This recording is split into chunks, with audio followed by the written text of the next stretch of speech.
We'd like to thank Mainspring Companies for sponsoring Season 1 of The Next Entrepreneur. Mainspring celebrates the entrepreneurial journey, and we are very grateful for their support.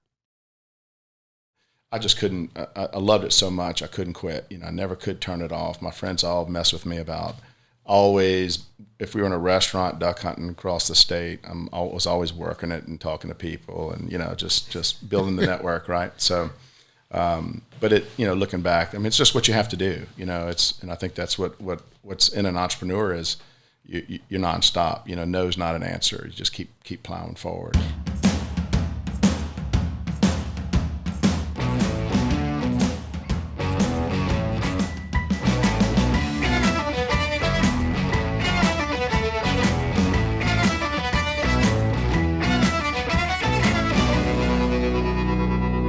Welcome to the Next Entrepreneur podcast. I'm your host, Andrew McClendon. I'm here with our producer, Benjamin Connell, and very excited about our guest today, entrepreneur Marc Couvillion. Marc, welcome to the show.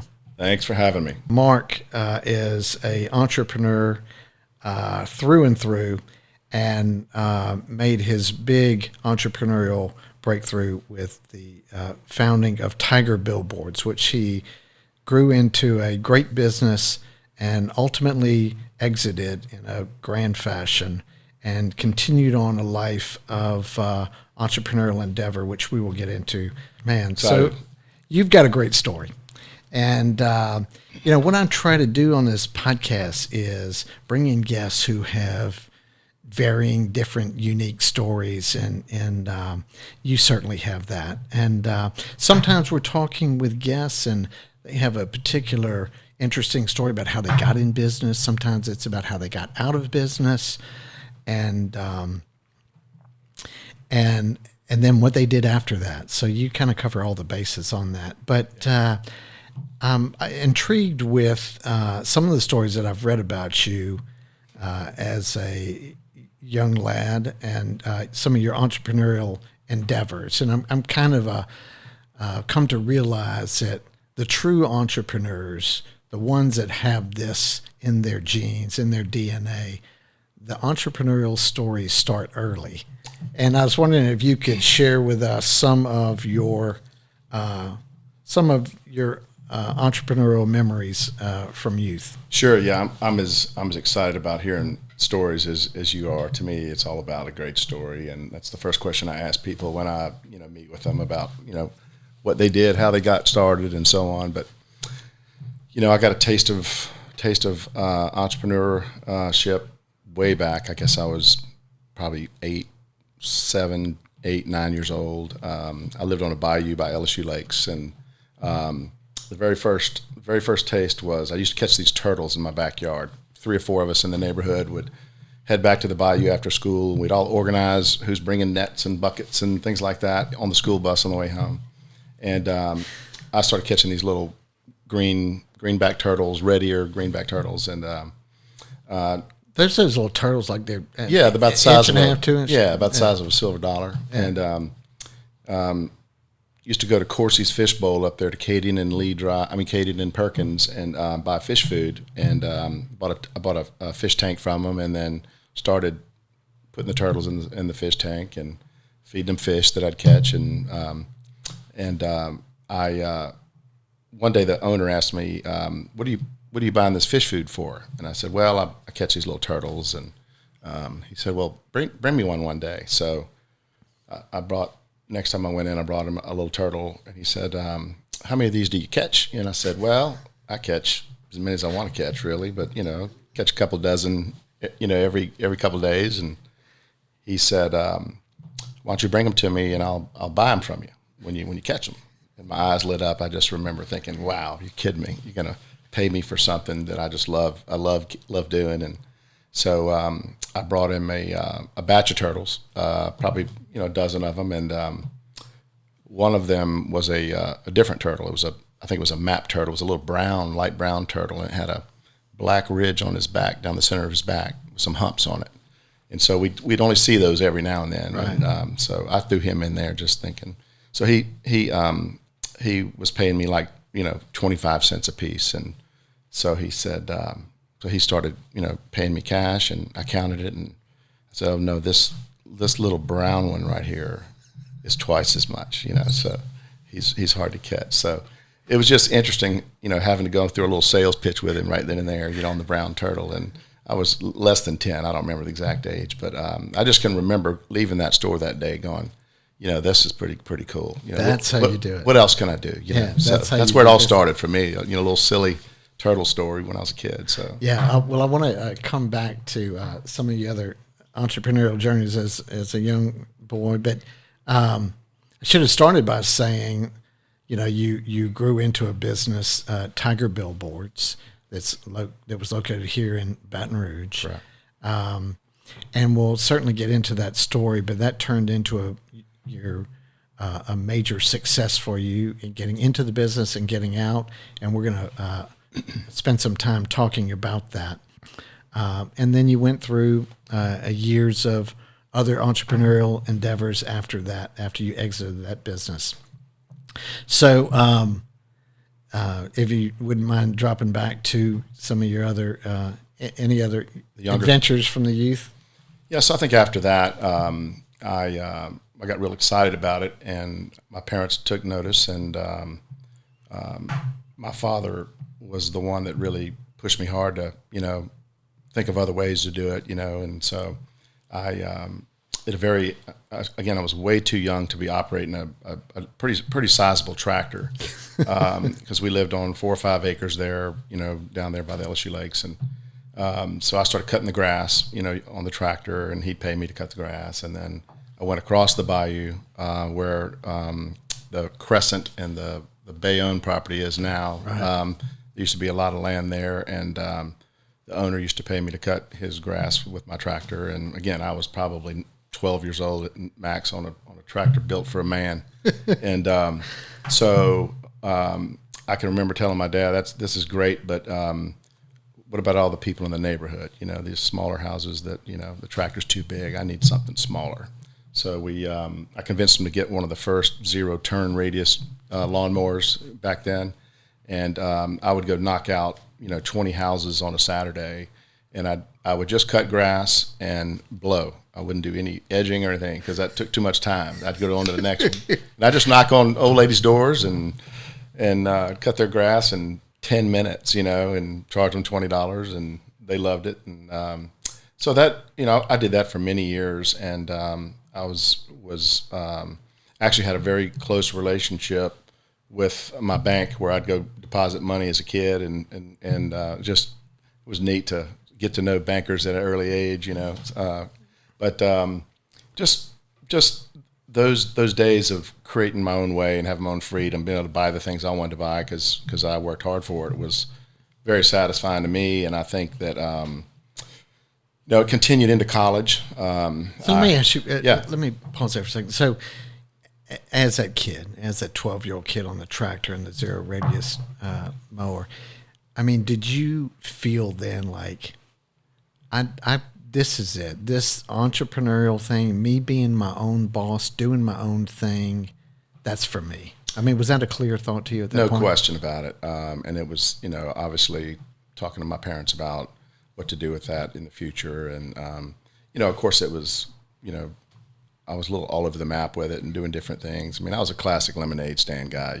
I was out there all the time and right. trying to sell everything I could from a lemonade stand. But it was I think having that feeling of working hard, having money to be able to do the things I wanted to do with it. And it wasn't necessarily about buying anything. It was more about the game, and right. And I just enjoyed it. And so I guess, back then the word entrepreneur may not have even been alive, but right. but I knew I was probably going to be my own boss one day, and not sure what that would be, but I didn't like school. I really didn't. I felt like a lot of the classes that I was taking at the time were not going to benefit me in my future, Yeah. So I bucked a lot of it, and but I also knew, that as soon as I got out of school, I could go make money. And so, I was always a little worried about the time I was spending in school versus what I enjoyed doing more, which was out making money. And so I didn't do great in school, but I learned a lot about business at an early age, and Yeah. and what I wanted to do. So you then get into your college years, right? And you had some experience, entrepreneurial experiences in college. Yes. Tell us So about that. I went to Alabama my first 2 years of college, and there was a fellow over there in my fraternity that sold T-shirts to all the fraternities and sororities, and they buy T-shirts for everything. everything, just ridiculous. But he did well, and we all looked up to him as this fantastic businessman in college. He was the man. He was the man, and so I knew I was going to be transferring back to LSU at some point because my parents were ready for me to get home because I wasn't doing very well, and so I knew my time was limited. So I came back to LSU and started in architecture. But prior to I had to go back for one more semester at Alabama because I hadn't told all my friends that I was leaving them, So and I had some prerequisite classes to get into architecture. So I went back that semester with a load of alligator belts to sell to the fraternity, and my mother was in the fur business and had a wholesaler license selling furs to holidays and pop-up events around, and I convinced her to get an alligator belt for me because I wanted one personally. Right. Because this guy at Alabama had one. The man. Yeah, had the one. man had one. So I said, I got to have one of those. So anyway, I figured I could show back up over there with alligator belts, and she convinced her to buy 100 of them for me, and I went back over there and started selling those to fraternities door to door, and came back to LSU, did it back at LSU, and then Now, how much would you have bought an alligator belt for? I bought an alligator belt. I think it was in the $75, $78 range, and I'd sell them for $150. Yeah. And Did they move? they moved quick, yeah. And started. I got into architecture school, and I started getting hit by people wanting me to help them with logos and things like that because they assumed I was an immediate artist by just being in the School of Architecture. So I started doing things for people, and they'd hire me to do logos and things. And I said, "This is pretty good. This might be a new angle." And I decided to. I bought a Macintosh computer. Well, that was after I started selling T-shirts like the man in Alabama. Right. And I sold them to the architecture school, to the LSU band, and then eventually got into the fraternity and sorority business, and all the LSU organizations and so on. So you're moving. Started moving a lot of T-shirts and sweatshirts and things like that for all their events. And Give us an idea of the volume that you built up. oh, I'd have a sorority that had 300 members order a sweatshirt for a formal, and they'd order one for themselves and their date. So I'd have 600 item order, and I'd make upwards of $15 a piece, per sorority, and they'd have 10 of them in 3 weeks, so different sororities and fraternities. So I made 4 or 5 times the amount of money I made with my architecture degree the first year out of college. So just by selling T-shirts, and really was the guy that would deal with them at night when they come out of their meetings. They'd have a meeting on a T-shirt design. A lot of them designed them themselves, and I would be at the meeting with them, waiting on them to come out, and they'd hand me the design. At 8:00 at night. Who does that? Yeah. So I did that. Yeah, and it was really easy for them. They didn't have to go to a T-shirt shop. I was on site. So. But you're taking it to. I had a deal with a local company that gave me a big discount. And I became one of their bigger customers for a couple of years because I had so much volume. So it was a lot of fun. I learned a lot. After that, I buckled down in school the last year, graduated, and for 4 years, probably 3 years, I was the only person in the School of Architecture that owned a computer. So, and I had very limited software on a Mac, and the very first Macintosh came out, and so I really enjoyed using the Mac. The creativity component of me, I think, was born right then.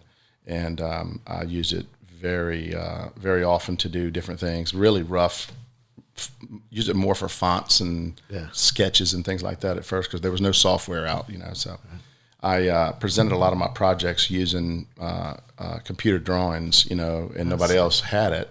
Right. So some of the professors that were teaching us in architecture also owned businesses in town. And so when I graduated, definitely not top of my class, but I was sought out pretty good because of that skill. And a lot of the firms in town didn't have CAD yet, so they were trying to get into it. And so they hired me, and I had one of the top paying jobs in my class as a mid-range student. And so I went in. They didn't have the first firm I worked for didn't have a computer for CAD work because it didn't exist yet for them. And so I convinced them to rent my computer from me while I worked for them for 9 months.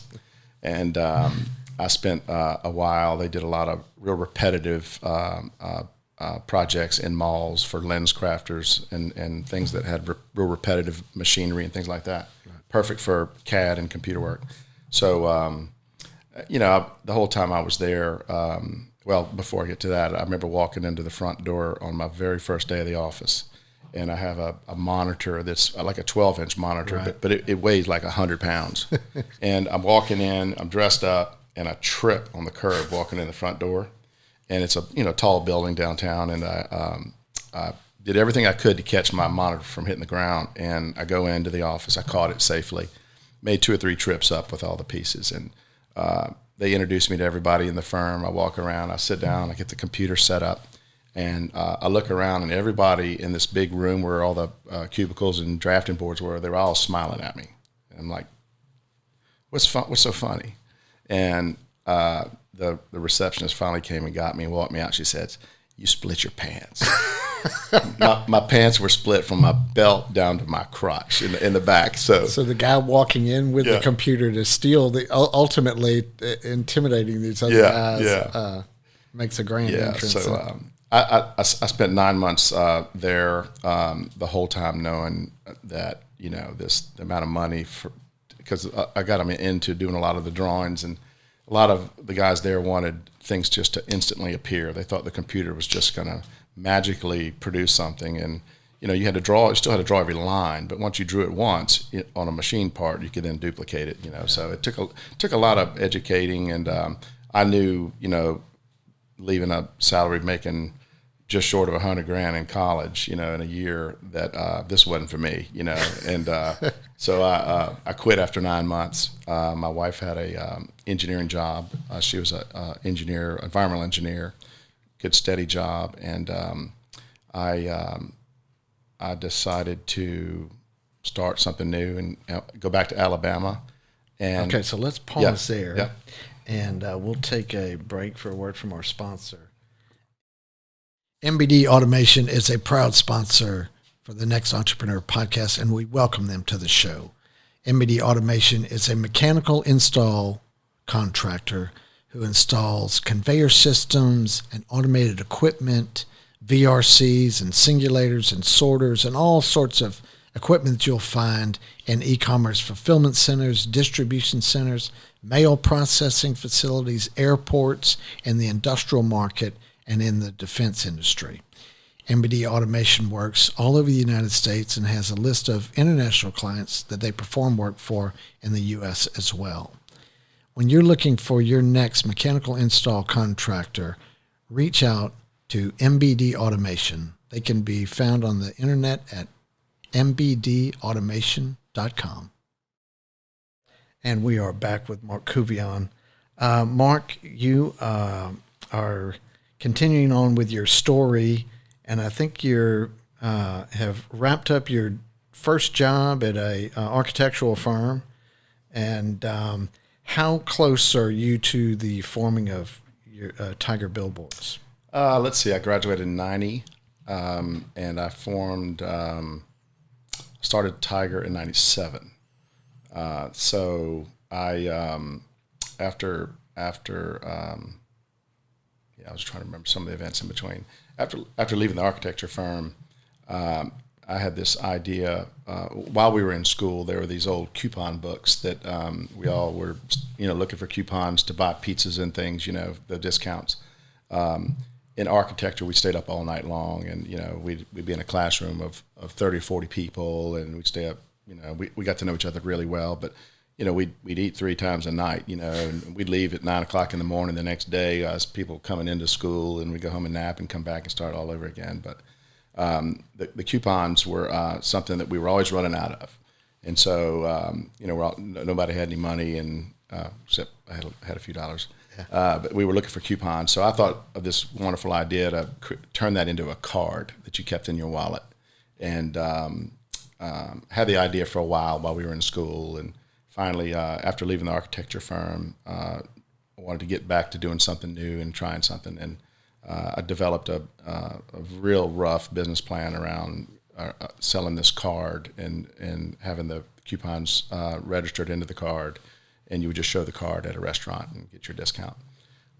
Nothing that fantastic, but I decided what a great time a good excuse for me to go back to Alabama and visit some of my friends that are still there, and I'd go start this thing back at Alabama. So I call it Bama Bucks, and I went over there and printed a bunch of these cards and a quick sales spiel, and 2 or 3 meetings into the sales pitch. One person asked me if I was licensed with the school licensing board, for this project, and I said, "What's that?" Yeah. And I went and met with them while I was there, told them what I was doing, and realized I was a year away from getting if I could even get a license to sell. They just weren't going to allow you to use the word Bama. Yeah, and I think it was more complex than that back then. So it intimidated me. I came back home. My wife was excited to get me back home, and I got married, I think, in between graduating and the job. So I got back home and with my tail between my legs, and I did some design work for people on my computer, and I decided to a friend of mine at an engineering firm, a big environmental engineering firm, asked me to come sit in on a design meeting. They were doing some promotional work. They were hiring a graphic design firm to do a bunch of marketing work for them, and she wanted me just to sit there because she thought they were paying too much for something. And I told her after the meeting was over, I said, "I'll do that for half." And so I started doing a lot of design work for this engineering firm. And this is advertising type design? Yeah, advertising, marketing, brochures. It also involved a lot of mapping, where we were taking maps and making them, a lot of their engineering drawings, and making them presentable in a format that, is something more than somebody that just knew CAD back then. Right. So I started doing some things for them on the side, and really blossomed. They were overwhelming me, and I finally, the lady just said, "Why don't you just come into the office, and we'll buy you whatever computer you need. Come do that full time in here." So I did, and I thought I would do that for a year, just until I could figure out what I was going to do next. And I spent 4 years there. I was so overwhelmed. I had to hire people and more computers, and they had 150 employees in 3 or 4 offices around the South. So learned a lot, but worked a whole bunch of hours at that job, and because I was used to all-nighters, I would, things were due, and I was overwhelmed. I'd leave the office at 9 in the morning when the crews were showing back up. And so it's interesting that what started as maybe T-shirts, yep, and the graphic element of designing those logos, and then, people asking you to do logos for their business, and then this graphic content, for the architecture firms and then engineering firms. I can see where that's leading you into your next. Yep, no question about it. So I was never the most creative from a artistic standpoint, but I learned at an early age with that computer, and I was fascinated with it, and so I tested it, and I did lots of different things with it, and I think that having that Macintosh computer for me was a big part of my success, because I loved putting my hands on it, and I loved trying to figure out how to make money with it. So I spent a lot of time helping people doing marketing and graphic work for folks, and I guess about 94, I was so overwhelmed in this company, and I was so ready to get out of there and go do my own thing. but I saw such a need inside this company for a much bigger department. I was also in an engineering firm where everything was about being billable. Right. So I was the guy with the computer producing things that was non-billable. And so, yet I was the one that was the neediest, asking for more equipment and scanners and plotter, large format printers and things like that. And the computer department hated me because they were all PC, and so they couldn't get involved in the things that I was getting. And so the president of the company kept handing me things because he knew I needed it. And I spent I was still in this fight about being billable, with some of the other engineers. And so I finally made a presentation to them about because I needed more equipment, and they kind of stopped. I need more people, and so I made a presentation to them about, well, if we're going to move forward with this is what we have to have, and I'll create a company. I'll work inside. I'll rent space from you, and I'll hire the people and buy the equipment that I need to perform the work that y'all are asking me to do. And we can also go out and do work we had a lot of the plants hiring us to do things for them graphically, for the most part. So there was a lot of work, and they just decided that that's not the business they were in, didn't want to do that. And I made that presentation to the president, 3 or 4 vice presidents, and in the big conference room. And they said, well, we don't really want to do that. And I said, well, that's fine. And I said, it's been a pleasure working for you guys, but I'm out of here. And I left, and I had one of those Jerry Maguire moments leaving. And they knew that they were either going to take it or leave it at that point. I didn't leave them high and dry, but I remember driving out of that parking lot that day and just kind of sunroof down, screaming like I knew I was free again, and I had some value. I felt like I had some value. I had some people that really, begging me to do a lot of things for them. And so that was 94. I spent a couple years. I did all the work for University Club, helping them with. So that was a graphic design business, essentially? Yeah. So I hung a shingle, got a little office, and just was doing graphic design. And what was it called then? Oh, I don't even remember. I think I called it Couvillion Graphics for a while. And then, but it was just me and a Mac. And I had 20 or 30 clients, and University Club was keeping me busy. They were developing the course, and I had to do all the preliminary layouts, just to get marketing materials so we could get memberships and so on. And I just was pretty busy doing those things. And then the man from Alabama, in the earlier story, reappears. He calls and said that he was an investor in a company that were into the billboard space, and they had hired a lease guy to run through Louisiana and lease properties haphazardly, and they ran into some politics and permitting issues around Baton Rouge and some other places.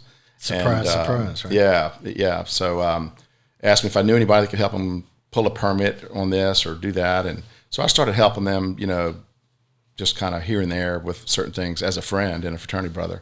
And after a while, I was like, man, this is a great business. I really enjoy it. And I started doing design work for them. And then they had probably 50 signs throughout Louisiana, from Shreveport, all over, a couple here and there. And I was fascinated with it. It was real estate. It was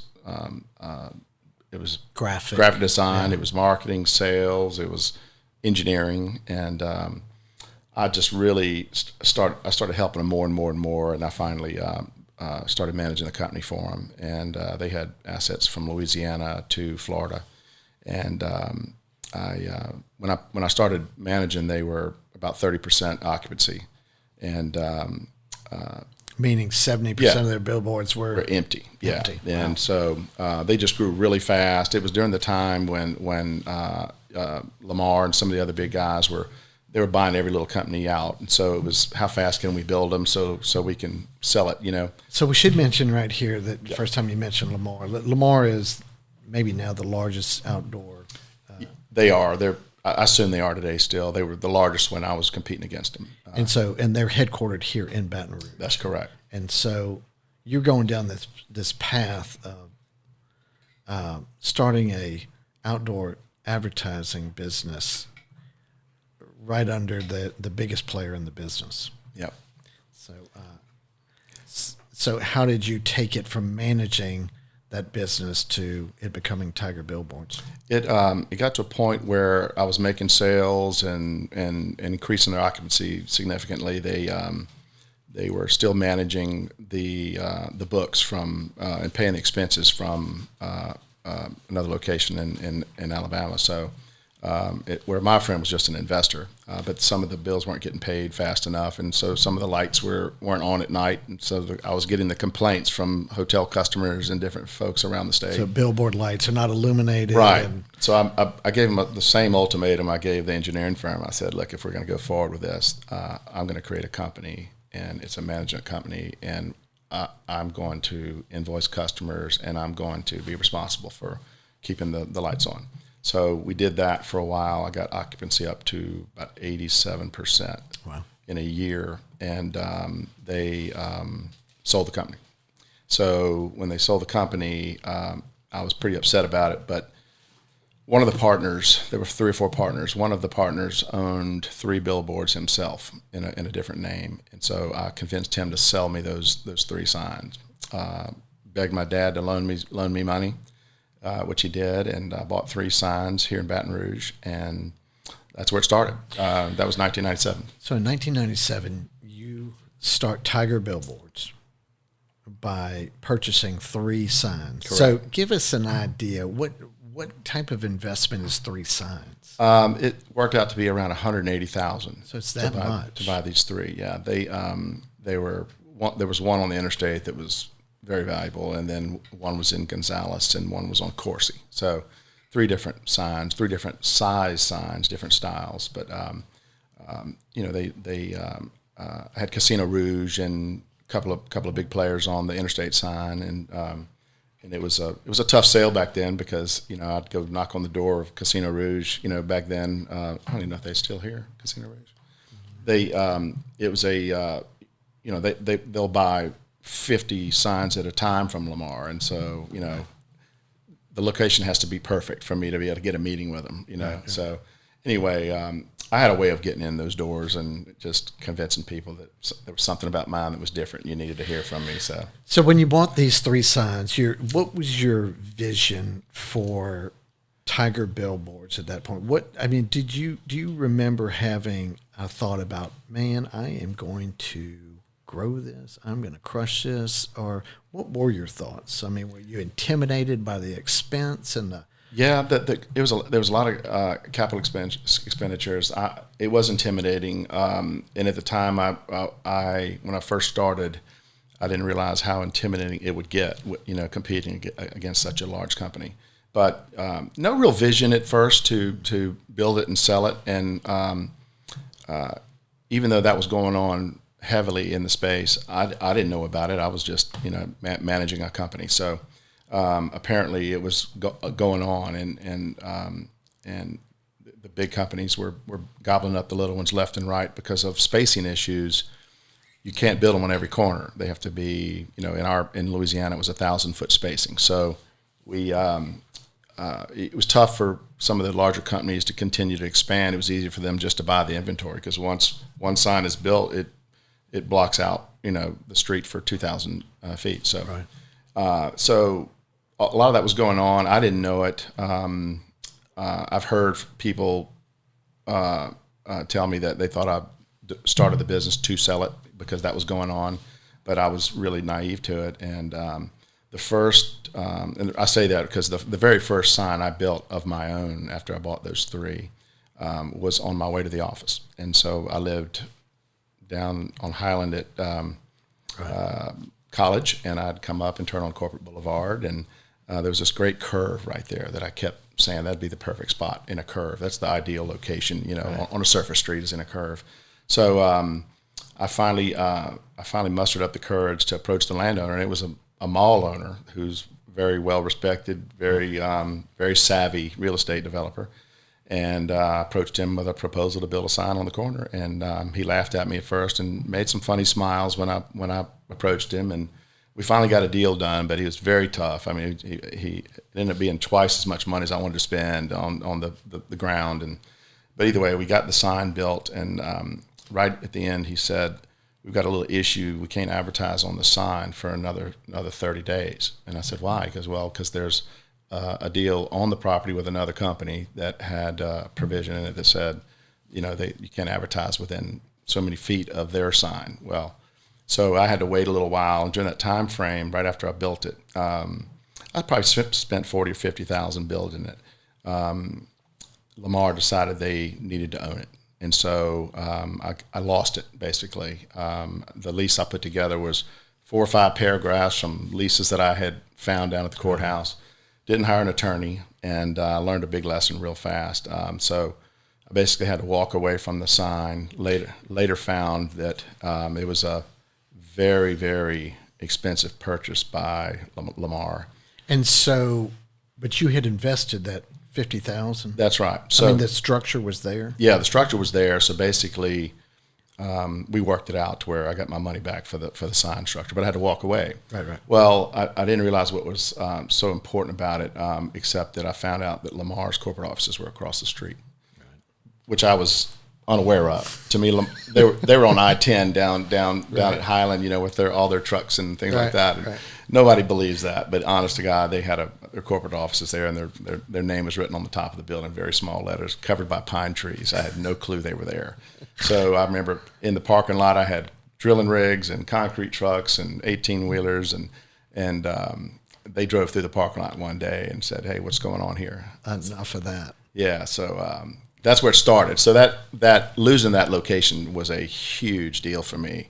It fueled the fire, and I realized how big of a company they were and the kind of moves they could make, and so I had to work harder and get more creative. And so I think my creative skills came out, and I worked really hard to try to find locations that were under our noses for all these years that were just very tough to get. You had to have a creative eye to see it. So your competitive juices were fired up. And yeah, it's like, that's right. These guys are not going to get the best of me. So, that's right.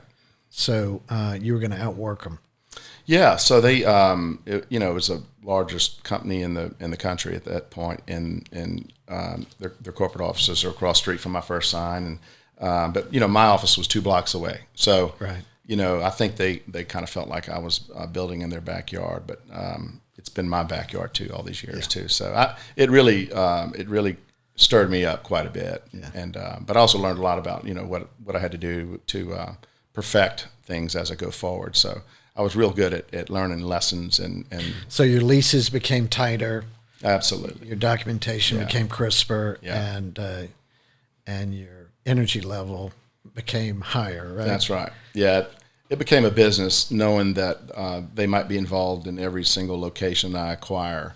That I had to work real hard, and I had to dot every I and cross every T and do it twice. And so I really it was a great learning experience. I'm glad that happened on the first sign. Little did they know they could have offered me $70,000. I probably would have taken it and run, and signed a non-compete and been out of there. I was so poor, at that point. So, but it was a great learning experience. It kept me going. And so, how did you recoup? And was your expansion and your growth there all from the ground up, new boards, or yes? I built everything from there. So you never acquired any? No.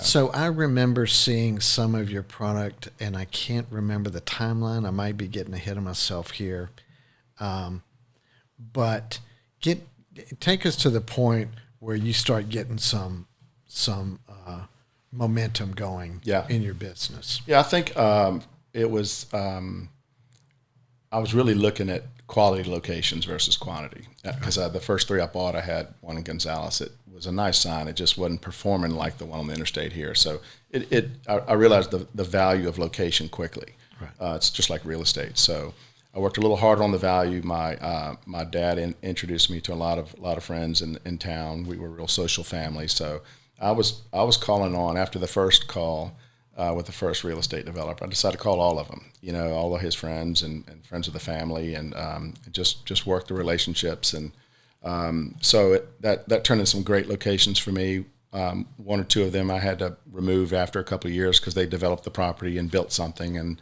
the sign was in their way. And I was happy to do that with some people, but I really found I was duck hunting in Welch, Louisiana for years on the interstate with a rice farmer, and he also raised crawfish in his rice fields. And he never talked about his property, how much he owned or anything like that. But I could see cars on the interstate from his land, which backed up to the interstate.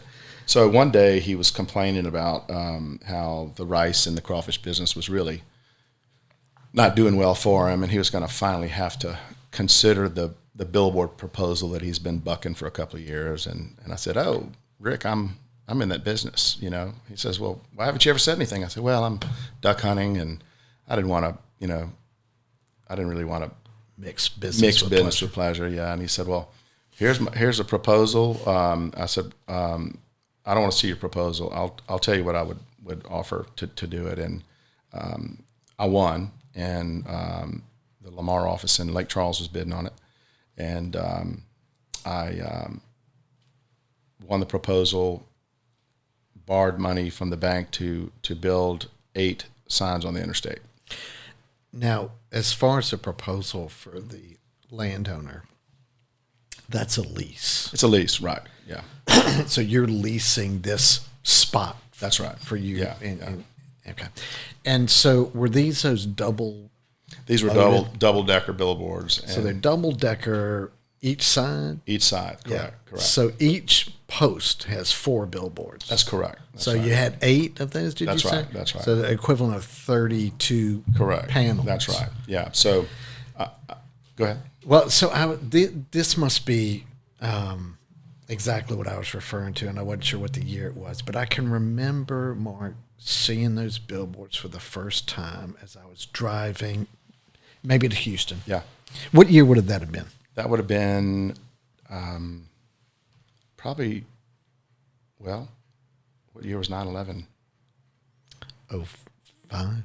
I can't remember. It was that year because that's where I learned of the planes crashing, was buying my crew building the signs, breakfast at a McDonald's in a drive-through window. It wasn't 05, but whenever it was.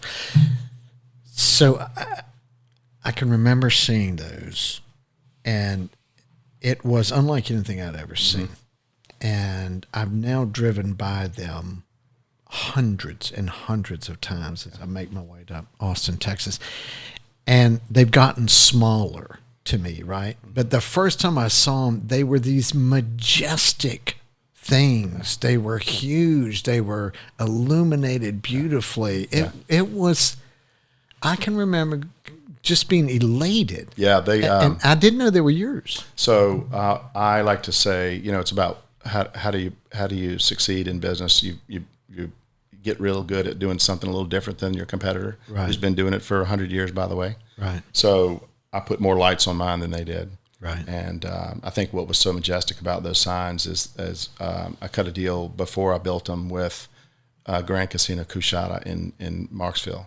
And so they took top and bottom face on each sign on all 8 of them, and we wrapped it with one big square vinyl instead of putting two ads on it. So there was 8 signs with a message all in a row. And so that must have been a huge deal. It was a huge deal for me. So not only was building 8 all at once a big deal, but that was the biggest sale I'd ever made to an advertiser.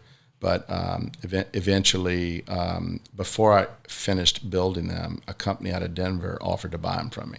So I had ventured over from Lake Charles all the way from Lafayette to Lake Charles. Right. I had built 30 or 40 signs, and they decided they were interested in purchasing my whole company, really.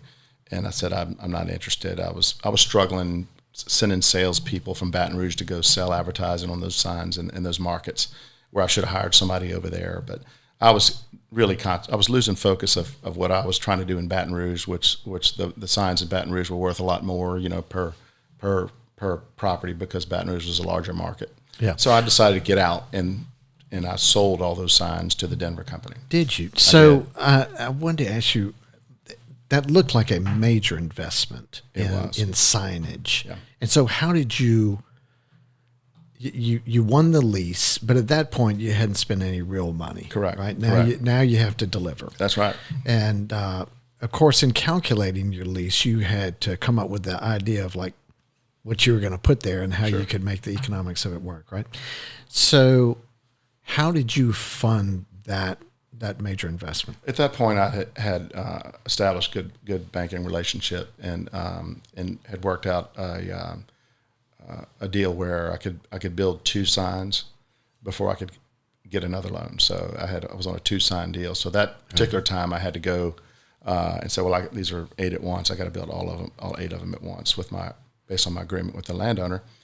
And so he says, well, just if you can pre-sell a few faces, then we can work it out. Well, I went straight to Grand Casino and pre-sold. I came back to the bank a couple of days later with 16 faces sold. So he was. It became a real easy deal for him. And then, but it was still I remember writing the last component to this to answer your question about when did it take off for me. This was a big confidence project for me. I put a down payment for almost $200,000 for the signs with a company that was building them for me out of Utah at the time, Arizona. And I just wrote the check and sent it FedEx.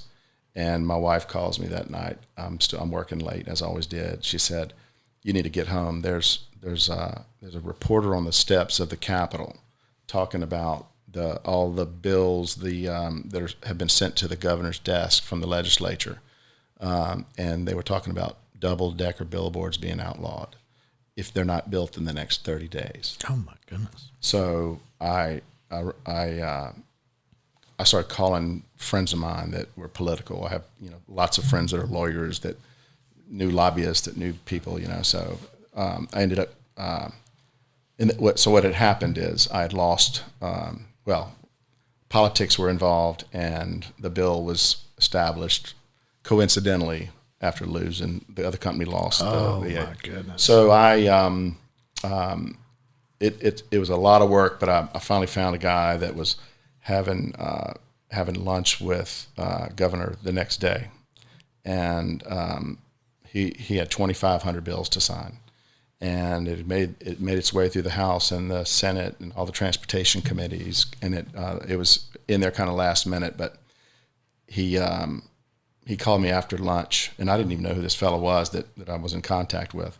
He called me after lunch, and he says, "Well, the governor's got 2,500 bills, and he doesn't veto. He only vetoes 1 or 2 a year. He's not that kind of guy. He's vetoed 6 already. You're number 7." So he vetoed it, and so I was able to finish the project. So then I found myself the next year having to fight for double-decker billboards in the legislature, and so it was up again. The bill was up again, and it was slid in there through the cracks. And so that was a moment where big moment where when you did your proposal for those double-deckers, there was no reason why you couldn't do that. Correct. Right? But because you won it and someone else didn't, they tried to put a roadblock in front of you, it would seem. And so that must have been some really, those are the moments in an entrepreneur's life where you're really questioning survival at that point. That's right. I'm guessing, That's right. Like yeah. if I lose this battle, I'm done. That's right. It would have hurt me. I just remember. So the next 2 summers, the same attempts were being made. The second summer, I was so adamant about, for us as a small company, we could build 1 sign with 4 faces and compete with the larger companies that build out in rural markets with just 2 faces, but they have national advertising contracts from people all over the country, and so we had to go knock door to door, at the next exit to get customers on them. Right. So we really had a benefit for the small businesses at these small exits, and so we had to go tell that story. And so the second year when it came up, I was trying to watch it, and it was very archaic how we would watch it back then. It wasn't available online. It was very, very rough. But I found it coming up again, so I called every little company in the state, and I said, "Hey, this almost happened last year, whether you know it or not. We almost lost our business in double-decker billboards. But if you're interested in surviving from here, you got to be here, and it's going to be at the Senate Transportation Committee in 2 weeks." And So I rounded up 14 little companies. We get down there. None of us have even stepped foot in the Capitol before. And the bill was up again, and we actually went into the Senate Transportation Committee. They gave us red cards for being in opposition to the bill. It was presented. We were number 7 on the docket, and they talked about it briefly at the very beginning of the meeting, and all of a sudden they got to number 8 and they passed over us. So I saw one of the legislators step out into to go to the restroom. So I went and met him in the restroom, and I said, "Hey, when are y'all going to talk about the billboard bill?" He says, "Oh, we flushed that out at the beginning and passed it." I said, "Well, we've got 14 companies that came in from around the state, and we were waiting on our number." And he said, "Oh, well, you're kidding." I said, "No." So he went back there, and by that time, the lobbyist and the other team had left with their win. And so we got a chance to, 2 of us got a chance to speak about it and explain why. There was a lot of technical stuff about what was going on, but we got to present our case, and they overturned it. So that was my first win in the legislature over the same project, the double-decker billboards. And wow. So anyway, it did happen again the next summer, and it was a win 3 times in the legislature. That part of that one project that ended up selling. That was just a big moment for us. So then you sold those 8. I sold them the year I built them before. But you still stayed engaged just to protect the double. Yeah, just trying to represent the state on the smaller companies. There's a lot of very rural companies out there that weren't in touch with politics. And okay, so help me understand what that sale of the Colorado company came in and bought 40 boards for you. If you go back just a few years prior, you had purchased 3 boards. Right, and I probably built a dozen or 2 in the interim before I got those going. So, but then you end up selling 40. That seems like a really significant milestone in your company. It was. It was a nice little cash injection that we really needed to really buy equipment and do some things. And I was using my banker solely for sign-to-sign construction. Right. And so it really helped us ease the pain a little bit. We got a bigger office, a nicer office, and I was able to hire some more people that I wanted to hire that allowed me to get out of the details of the business a little bit. So you've gotten out of 40, and how many would you say you had? I probably had 30 still. And where are we in the timeline to a sale of Tiger billboards and complete? Yeah, so that was probably that was probably 2001 or so, 2002. And then you sold Tiger billboards in 2006, right? So I had a few years where once I unloaded the out of town inventory, and I really want to concentrate on Baton Rouge. Right. It got tougher. It was we had a company that came in from out of town, built a sign on Coursey Boulevard, too close to somebody's backyard, even though it was legal. He built a 50-footer on Coursey Boulevard, and the lights, the neighbors in the residence behind the commercial track was staring at it at night, as he looked out his back door. So it caused a huge ruckus and a moratorium on billboard construction in Baton Rouge for a couple of years. Oh, wow. And I had to fight it because there was a lot of stuff going on behind the scenes about Baton Rouge having enough billboards. Let's just shut it down. And right. so I had to fight it, and which we eventually won. And so it stalled things for a long time, and it caused a lot of tension between Lamar and I down at certain public meetings and things like that. So we. But that moratorium impacted them as well. It did, but I don't believe they really needed any more signs in Baton Rouge. So they may have been satisfied with their saturation of the market. That's correct. And the moratorium, because of their national growth. Right. The moratorium on Baton Rouge had less impact on them possibly than any other competitors that were trying to grow their business. So it was another fight, and after a couple of those fights in the legislature, I was kind of enjoying, doing what I thought was right and just standing up for myself, which wasn't easy to do the first couple of years because of money. So we enjoyed, getting back to business. And then I had 5 or 6 really key locations in Baton Rouge that I was working on, that I've been working on for a couple of years, and finally secured them. And one by one, it was just, they all ended up around Corporate Boulevard and where I built my very first one. And so I ended up with 1, 2, 3, 4, 5, 6 locations between on Corporate Boulevard. Now, was one of those or some of those digital, or is that? So we decided, we had developed a new prototype for a sign that, back to meeting with some of the real estate developers that had very nice properties that were friends of the family, that said, "You're welcome to build a sign here until I sell it one day, and then you'll need to pick it up and go." And having gone through the moratorium where the sign was too tall and too bright for that landowner to stare at, I always felt a little guilt, having graduated in architecture, that I wasn't designing beautiful buildings, and I was sort of destroying the planet with signs, right? So I always wanted to redesign the sign itself and solve all the problems that people complained about, which was they were too tall, bright, rusty, all that stuff. So I came up with a design for a smaller sign that I thought would help me build a whole section of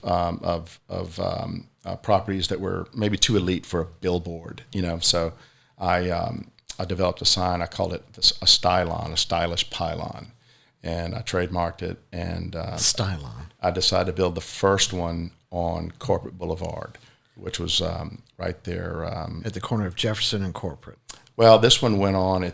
This one was built at across from Mansour's, and there used to be a Starbucks there, kind of next to Lamar's office as well. But so that was my first one, and it was glass covered and had a scrolling message in it, where I could put 8 advertisers on each side of it, and they had people had developed a similar sign style over in Paris, where they were very, very, very stylish looking signs, but smaller, 22 feet tall.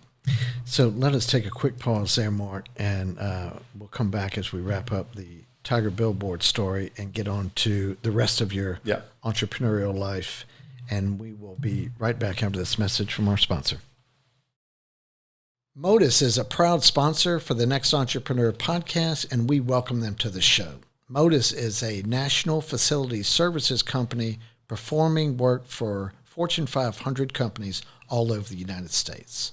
So who is Modus and what do they do? These guys do the non-mechanical installations inside big distribution and fulfillment centers. So the way they like to say it is they take it from the conveyor to the dock door. What does that mean? It means they're building the pick stations. They're doing all the cabling for all of the electronic equipment. They're putting in bollards and barricades and signage and tape on the floor. And these are in huge facilities. They work in really tight time frames. They've never missed a schedule. So if you need help with your facility services in your distribution facilities, reach out to Modus. Modus can be found at modusmoves.com. And we are back with Marc Couvillion, founder and CEO of Tiger Billboards. Had a successful business build and a grand exit, and a life of consulting and marketing entrepreneurs after that. But Mark, take us through the last period of Tiger Billboards before you got to that your exit strategy.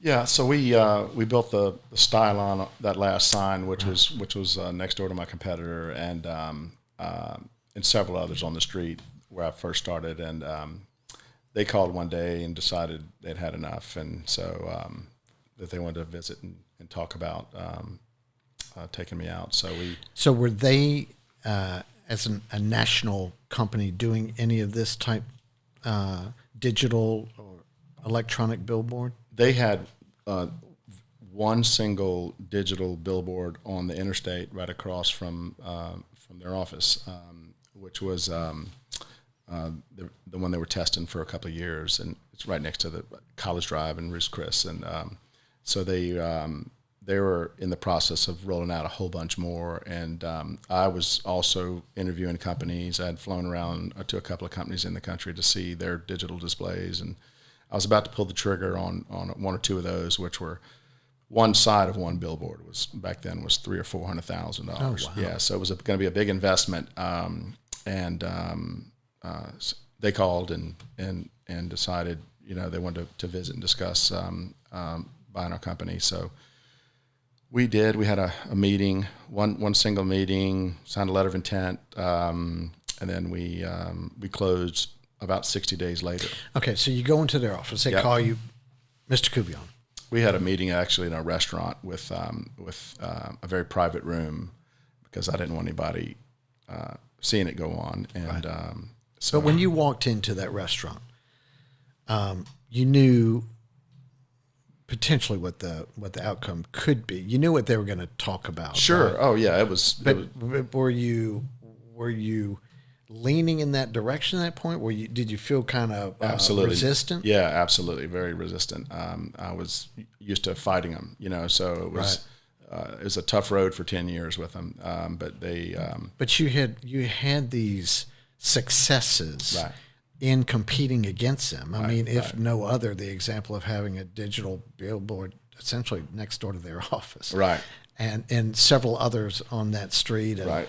and the other victories that you've had along the way, right? So yeah, I built a lot of confidence at that point, Yeah. and so I was willing to discuss it with them, but I definitely want to do it behind closed doors. And so we found the restaurant, we found a private room, we arranged for one person to be in there first, and then I would walk in later, so that we didn't walk in together and walk through a lunch with people we knew. And so we basically had a deal at the lunch table. And there was a wall of shutters on one of these walls, and people kept opening the shutters and looking in at us. It was funny, but we got a meeting of the minds at that lunch. And okay, so hang tight, Yeah. because you're kind of racing through this, because you walk in resistant. yeah, And so I'm assuming what changed in that meeting is they put enough commas in the number to make you say, I think I can do this. yeah. So we didn't have a complete agreement in the meeting, but I basically said, "Here's my number," and I see. which was way more than I was worth, and I just said, if you want to discuss that number and nothing less than that, then we can move forward. And so basically it says, I think we can move forward talking about something in that area. So we had I had several different lawsuits pending. They were involved in them, and so it was going to get. That was part of my resistance, was I was fighting for a couple of landowners that had been wronged, and so I was really concerned about getting, through some of that. If we did arrive at a number, getting a couple of people taken care of that were involved in a lawsuit that I was hoping to win. So anyway, it all worked out. We set a date for about 30 days. Which required a tremendous amount of work for us to get ready, although we had our books in order and we had knew it was going to happen one day, but so we kind of operated that way. So we had pretty organized books, and so we were getting closer to the closing, and then they delayed it. And it was just getting more data, permits, and questions, all lawyer stuff. So it got delayed about 4 times, and it got delayed to a date that we ended up downtown at a lawyer's office, and the conference table was 40 feet long, and there was a paper covering every square inch of it. And my wife and I and my attorney from Shreveport, we spent 3 or 4 hours in there that day, going back and forth on things and getting it all done. And my wife and I walked out of the meeting, hit the elevator, went down to the bottom floor. We stepped out on the sidewalk. We looked at each other and went, "Man, did that just happen?" We kissed and hugged. And the church bells rang. We were right across from St. Joseph's Cathedral. Right. I mean, across the street. Right. And it's. I looked at my watch. And it was 1:00 on October 13th, and the bells were ringing. And we had gotten married in that church at 1 o'clock on October 13th. You're kidding. In 1990. So it was a magical moment for my wife and I, and it took a little while to come off of that high, you know. So, but I do remember waking up the next day, used to waking up early and heading to the office early and wondering what am I going to do today, you know. So yeah, luckily I had a couple of years of things we had to do to finalize the deal, signs that I had permitted and not built yet that were part of the deal. So there must be some pretty developed formulas for the valuation of, you know, a different type billboard at this location or this size or this traffic count, right? And so there's probably a way that you could, you know, sit across the table from someone that to buy your business and really get fairly close. I mean, I'm not trying to oversimplify it. Sure. But essentially what you said is, look, there's that number and then there's my number. And my number is what it's going to take for you to launch me out of this business that I birthed and I'm happy to continue. And so that's, you know, I think that's part of this, you know, the beauty of this story is,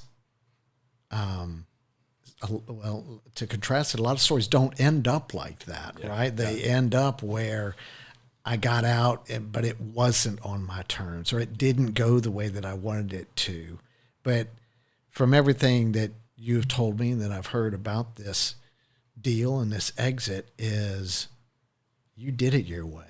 I did. And you made it happen, and that is the true success of what you accomplished as an entrepreneur, right? Getting full worth for what you created. Yeah. And it's a fantastic story, man.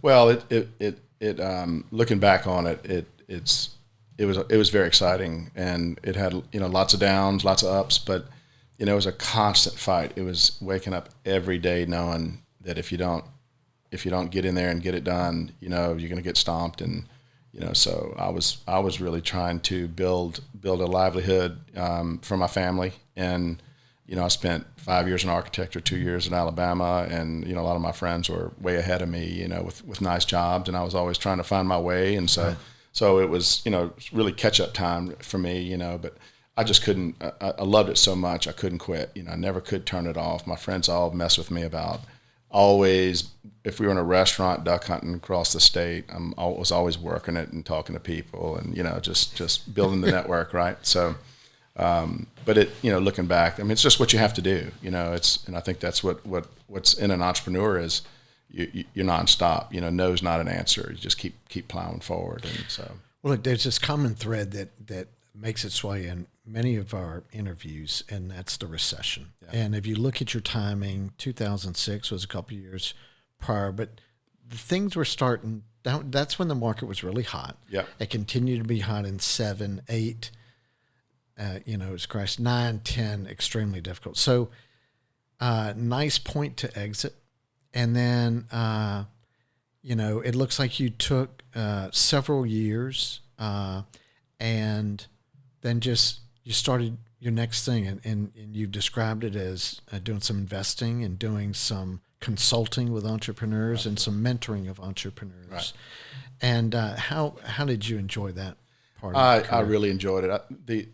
The entire time I was involved with Tiger Billboards, I was a member of the entrepreneur organization, which back then was called Young Entrepreneurs Organization, but it was for people ages 30 to 40 that owned companies, and it was a peer-to-peer network. It was fantastic, but we all were turning 40, and so we were like, what are we going to do now? So you're not young anymore. We got them to drop the Y, and so it's now Entrepreneur Organization. But I was involved in that for a long time, and it really got me into entrepreneur education. You know, there's a lot of speakers and so on, and that's probably when I learned the word entrepreneur truthfully. Right. But we found ourselves mentoring younger companies. We had a division that Kevin Langley here in town created called Accelerator, where we had if we tried to groom people that were younger stage, and coach them along the way, and then hopefully get them into the EO organization when they met the criteria, because there were some sales components to it. But they, I found 6 of them that were forming a little group, and so they asked me to be their mentor for 6 months. And we still meet once a month. It's probably been 10 years. Really? And so now they mentor me. You know, these young guys are killing it, you know, yeah. So they're very techy and real sharp. And so anyway, I learn a lot from them when we meet, but I enjoy doing that for a while. I've heard every investor pitch in town, you know, and I enjoyed it. I learned a lot because I didn't know a lot about investing. And so it was hard for me to turn down a lot of those meetings that I went to, and I eventually invested in some.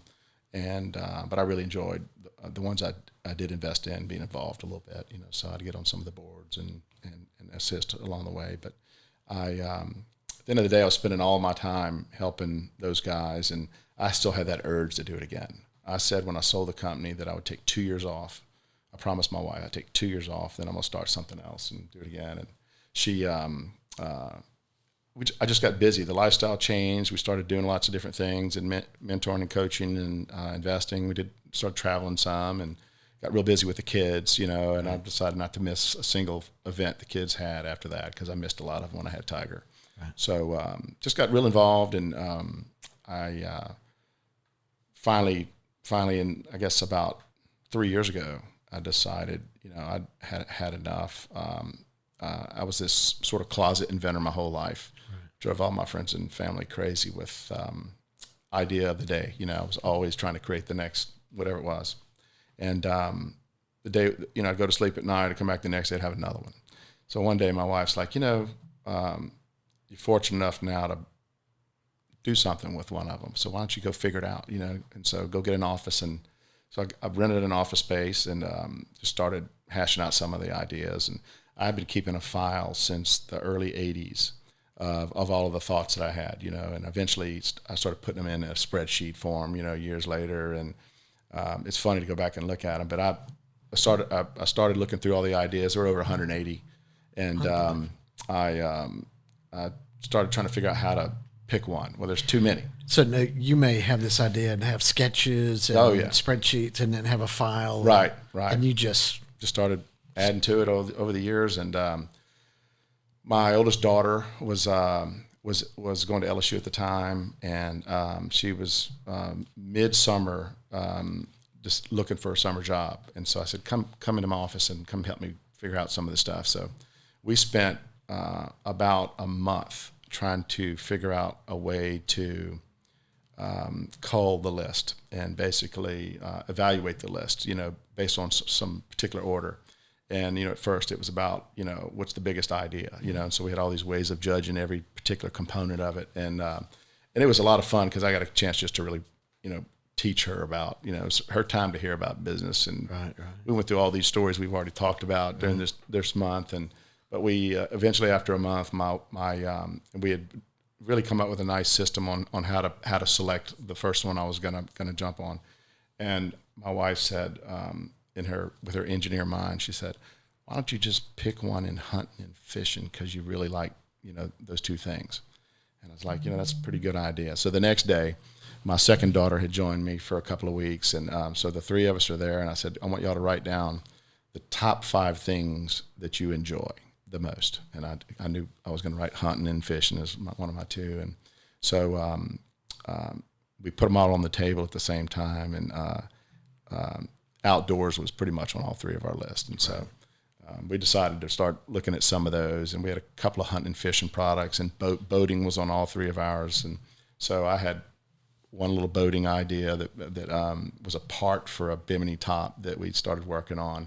And then I found they went back to school in the fall, and I found I was by myself again, and wasn't easy to really concentrate, you know, and without a lot of willpower and without having a big company chasing me, you know, things have slowed down a little bit. But I was eager, and I realized I needed some help. And so I, through some of these meetings I've had with companies needing investment dollars, there was a fella in town that was building a fishing kayak, and I said, I'd need to meet with him. I got a few fishing ideas, and see if he can we can have lunch and just kind of learn a few things. And he happened to have a fishing rod storage product idea that he needed some investment dollars for. I was like, perfect, but why don't we just form a company, and I'll be the majority owner, and I can put my ideas into this company, and y'all can participate and have some of it, and let's go forward, because there were two of them that had a lot of product development knowledge, and so that's where we started. We started a little company developing fishing rod racks we started as Rod Rail, which is it's an aluminum track with plastic rod components that slide in it, but we found after hiring a pretty big advertising agency that we might be onto something, and there's a marketplace for rod storage that has been around a very long time, but nobody can recall a brand name in rod storage. So we decided to change our name 6 months ago to Raximus. So we're hoping to be the greatest rod rack storage brand out there, and so we're starting to invest and do TV commercials and things like that. So how much of your time are you spending now on Raximus? Well, right now, all of it for the most part. You know, I still spend some time. I'm involved in a lot of the deals I'm in already, so which requires some work. My daughters laugh at me sometimes. Before I started got involved in the rod storage business, they said, "Dad, what do you do all day?" And I said, "Well, I manage my assets, sweetie. There's a lot going on." They, of course, laughed at that when they were little, but there's a lot to managing your portfolio and real estate investments and things. And I have some rentals that I deal with and so on. But I spend the majority of my time today on the rod storage business. So how does that feel? It's a lot of fun. It's intimidating because it's a whole new world for me, you know, and there's a lot to it, you know, retail and dealing with wholesalers, retailers, trade shows. But I absolutely love it. You know, it's fantastic. So, Mark, let me ask you, what advice would you give a 25-year-old Marc Couvillion, knowing what you know about everything that you've learned along the way about business and life? I would say find something you're passionate about and work extremely hard. I forget the fellow's name. There's an old professor in Oxford that has a YouTube script about when you become an expert, or if you find something you're passionate about and you live day to day in your passion, eventually you become an expert at your passion. And once you're an expert at your passion, the money will flow, you know.